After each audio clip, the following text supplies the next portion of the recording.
जीअं त महरमुल हराम जो ॾहाको शुरू थींदे ई पेरूमल ऐं इमाम बारगाह जे आसपास जे गलियुनि में गंद किचिरे जा ढेर लॻल आहिनि ऐं इंतिज़ामिया पारां के बि सफ़ाई सुथराई जा जोॻा इंतिज़ाम न कया विया आहिनि।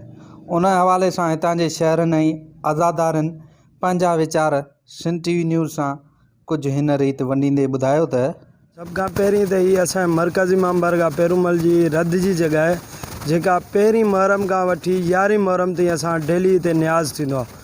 असां वटि हीअ जॻह सफ़ाई सुथराई न हुजण जे करे गटर किन किचिरो ऐं धप जे हुजण जे करे असां हींअर ॿिए हंधि जेको आहे मजबूरन न्याज़ जूं देॻूं पचायूं था।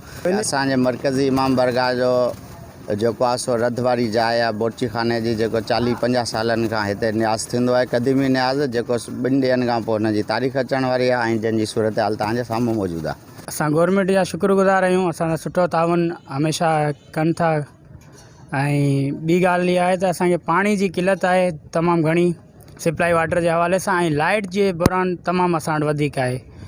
मजलिस जे दौरान लाइट न हलाइण जे सबबु असांजा प्रोग्राम डिस्टर्ब थियनि था, पोइ बि असां जनरेटरनि ते गुज़ारो कयूं पिया। जी नाज़रीन, तव्हां हिननि जूं ॻाल्हियूं ॿुधियूं। हिननि जो इहो चवणु आहे त जल्द खां जल्द शहर जे गलियुनि ऐं इमाम बारगाह जे आसपास जे वारे घटनि जी सफ़ाई कराए ऐं उते जेको न्याज़ नंगर थिए थो उन्हनि जॻहियुनि जी सफ़ाई कराई वञे त जीअं आज़ादारी जो सिलसिलो जारी रहे ऐं उन में के तकलीफ़ूं दरपेश न अचनि। कैमरामैन टीम सां गॾु शाहिद चांडियो, सिंध टीवी न्यूज़ पेरूमल।